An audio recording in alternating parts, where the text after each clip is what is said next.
Throughout the history of the Yu-Gi-Oh! TCG, we've seen side deck cards range from simple spell and trap removal like Mystical Space Typhoon, to powerful going first floodgate cards like Anti-Spell Fragrance, and more recently, even additional consistency cards like a case for K9. But how do you know what the right cards to side deck are for your specific deck?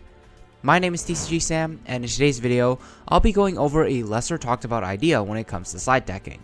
While you may be used to seeing targeted matchup cards like Artifact Lancea, or solid trap cards like Solemn Judgment in most side decks, seeing the way modern side decks are beginning to change kind of inspired me to make this video.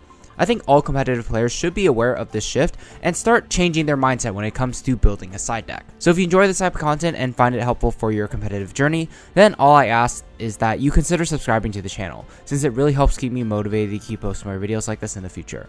But without any further ado, let's get into it. So like I talked about at the start of the video, most of the side deck cards you see nowadays are cards that aren't necessarily part of a specific deck's engine. In other words, they're generally generic staples that can be used in almost every single matchup. So the way I'm going to structure this video is I'm going to just first talk about like the sort of upsides and downsides of siding non-engine or engine cards, and then I'll go over a sample deck list where the duelist actually went ahead and used these principles. So starting off with why you should consider side decking non-engine, which is the current quote-unquote norm for the way side decks are built. I think the biggest reason why people choose to side non-engine is because it gives them the ability to play very powerful blowout cards versus very specific matchups. And I think the best example of this in recent memory is Artifact Lancea. In the most recent early 2025 format, Artifact Lancea is realistically only good against a deck like Malice and like a few other rogue matchups that do end up banishing. But the main reason why people played it was because Malice was such a powerful meta threat, and Artifact Lancea is one of the few cards that could actually stop them in their tracks. The reason why it found its way into everyone's side deck is because it just gave them 3 extra cards that they could always feel good about against one of the best decks in the format. They would never be able to main deck Artifact Lancea because of how ineffective it was against every single other deck in the format, but being able to play very targeted hate like this for like very specific meta matchups is probably the biggest reason why like you should consider putting non-engine into your deck. So another reason why you should consider siding non-engine is because it provides more coverage into like different matchups that you'll see in the format.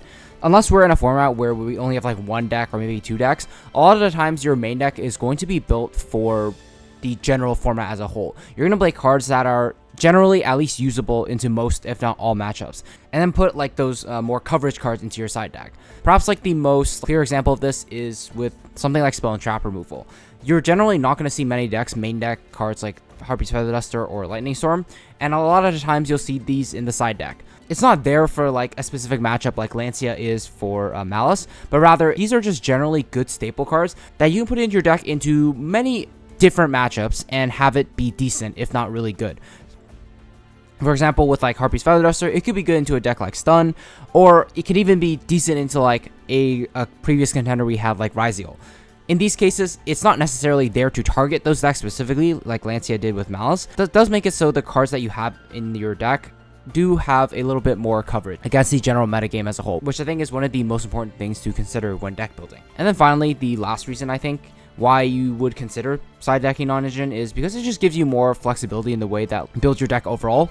Generally, most main decks nowadays in the modern game are built with at least some going second considerations in mind. You're only going to win the dice roll 50% of the time. In most formats, you can expect to go first on average, let's say like half of the time. Meaning when you do have to go second, you want to make sure that your deck is well prepared for it. That's where something like side decking more non-engine can help, because it's not always possible for some decks to always consider those going second cards. Like taking a very recent example, something like Vanquish Soul K9. That deck plays a lot of engine cards, and a lot of the times it's rarely going to have more than like, let's say 9 slots in terms of non-engine that it gets to play in its deck. And that's where I think siding in those extra copies of non-engine can be helpful. Like it allows them to be able to have a better chance when they know they're going second, like post siding, for example. So overall, nothing too crazy in terms of like why people are side decking non-engine. There's a reason why this was the norm for so many years, but I did want to at least put these reasons into words so that you'd be able to maybe understand a little bit better why competitive decks have made these choices.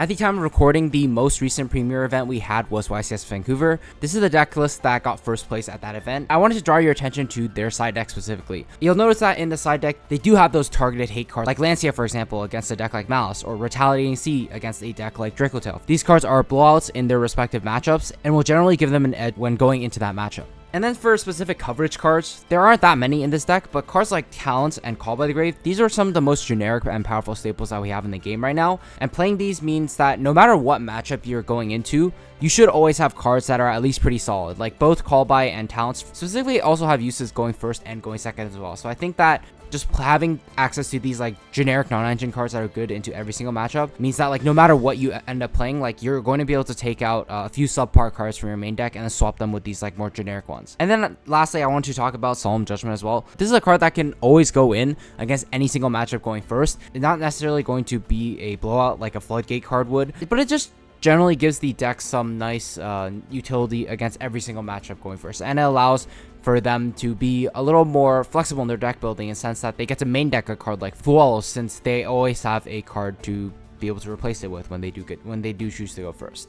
The reason I kind of wanted to make this video in the first place, I noticed that some decks have started to play extra copies of engine cards in their side deck as opposed to more generic staples like we've seen for the past couple of years. So I think the first reason why these decks have been side decking like more engine in the first place is just to give them extra consistency when going first. One of the worst feelings in the game is just being able to go first when your deck is favored and just not being able to play the game because you just ended up drawing an unplayable hand or bricking. Having these extra engine cards in their side deck as opposed to generic non-engine cards like Solemn Judgment, for example, will make it so the deck's able to play the game more often. And I think that's something that's pretty overlooked, because as powerful as a card like Solemn Judgment is, if that card was instead like an extender or something that allowed them to play through an extra interaction from your opponent, it could just lead to you being able to do your deck's full combo and set up your entire end board, which generally should be much more powerful than what a single card like Solemn Judgment could do. Sort of like the second point I wanted to make as well, like it just gives you more opportunities to play through interactions. In the modern card game, like hand traps are sort of like a mainstay in competitive Yu-Gi-Oh! When you go first, you can generally expect your opponent to have some variety of hand traps that they'll try to use in order to prevent you from playing the game.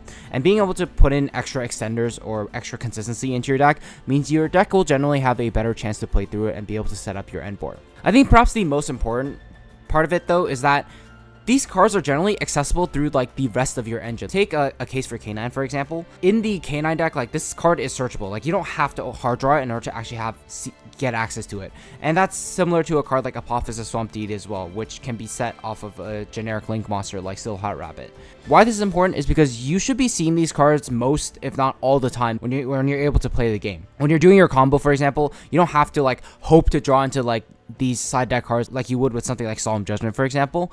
Rather, you can guarantee that you actually have access to these cards as long as you're able to actually play the game. Perhaps like one of the biggest reasons why people have been starting to side more engine as opposed to just like unsearchable non-engine pieces like the Solemn cards. With the Solemn cards, you're not going to see them roughly like 2/3 of the time, but compared to something like siding engine, as long as you're able to play the game, you should be able to get access to it, which just ultimately makes it so your games are a little bit less volatile and you have a little bit more predictability in terms of what you can expect to end on your end board. So I think a good example of this is the K9 Crystron list that got top 4 at YCS Vancouver. In their side deck specifically, you'll notice that while they do play some non-engine cards like Nibiru and Dark Ruler No More, I think that their interesting part of their side deck is that they actually chose to play a case for K9 and Apophysis Swamp DD. So like I talked about in the previous slide, a case for K9 gives this deck extra consistency when it does get the opportunity to go first, meaning it's much less likely to just have these unplayable hands and much more likely to be able to execute their game plan and do their regular combo. Not to mention, a case for K9 can also act as an additional extender in some cases, since you should generally expect your opponent choose to side in extra copies of hand traps against a combo deck like this to try to stop you from playing. Being able to side in these extra engine cards means it could be the difference between the push that you need to actually play through their hand traps or just pass turn after getting hand trapped a couple of times. I think Apophysis Swamp DD is also an interesting one because technically this card isn't necessarily a part of either the Crystron or the K9 engines, but I think this is a pretty creative take on a quote-unquote like non-engine cards that's accessible by engine. During the main combo for the K9 Crystron deck, they're going to be able to make a Link 2 sometime in the combo, and that means they can go into a card like Silhouette Hat Rabbit. Silhouette Hat Rabbit's then able to set the Apophysis Swamp Deity directly from the deck, and then later on in the combo, the Crystron cards do eventually get to a Crystron cluster, which does fulfill the requirement for Apophis. So even though Apophis in this case isn't necessarily playing the role of an engine card in helping consistency, it is very accessible throughout the combo, and if this deck is able to play the game, it's going to always be able to get there and have it act as sort of an almost unsearchable non-engine piece. But overall, the point I wanted to make about this is that, yes, even though it's still commonplace for decks to side in non-engine cards, I feel like with deck lists like this, we're slowly starting to see the trend where people are actually considering to choose to play these extra engine cards for all those reasons that I mentioned. I think that's just a important thing to be aware of when it comes to building your own side decks. So speaking of building your own side decks, now that you know the reasons why you should side deck non-engine or why you should side deck engine, which one should you actually choose for your deck? This answer is going to definitely vary between different decks. To highlight this point, I'm going to be using the K9 Crystron deck and the Yummy deck as examples, since I did show those deck lists a bit earlier. The first thing I think you probably want to consider are like, what are your deck strengths? Using the K9 Crystron deck as an example, this is a deck that's very good at setting up a very powerful end board that has like many different interruptions that just sort of aims to lock your opponent out of the game. I think one of the reasons to consider siding an engine in this deck is just because of how strong the deck's end board is when it actually gets to play the game. Having those extra extenders, like I mentioned, can be the difference between being able to do your full combo or just ending your turn after your opponent has interrupted you a few times. And with a deck like K9 Crystron that has such a powerful end board, being able to play into that strength by increasing the chances of you getting there, I think is ultimately one of the biggest reasons to consider playing those extra engine cards in the side deck. Not to mention a card like Apophis very specifically, and this deck helps cover one of this deck's weaknesses being to specific board breakers. The Yummy deck, on the other hand, this isn't necessarily setting up an unbreakable board or a super unfair board, but one of the strengths of Yummy is that it's very good already at playing through interactions and hand traps. Most hand traps are not super effective into the Yummy deck, and so for that reason, I personally don't think there's really any good reason to be siding additional engine or consistency cards into the Yummy deck, because it's one of its strengths is the fact that like it's already very consistent and very good at playing through those interactions. Not to mention its end board is also already pretty layered, so it doesn't necessarily need any like interesting tech cards like Apophis as a part of its end board.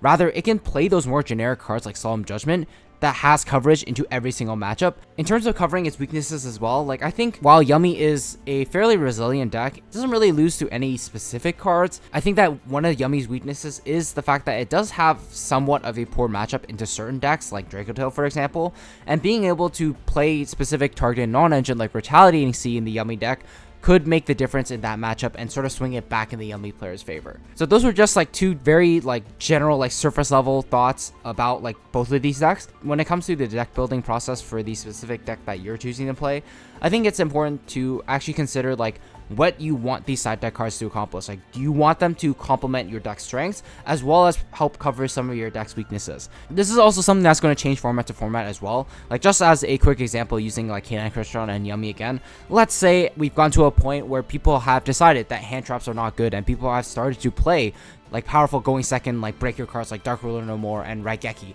Well, then I think there's more of a reason for Crystron to start siding non-engine once again, replacing cards like a case of K9 for more generic cards like Solemn Judgment, which can help protect them against those non-engine cards as well. So overall, all that I'm trying to say is just because like a certain deck is choosing to side certain cards doesn't mean that it's necessarily the only way to build a side deck for that deck.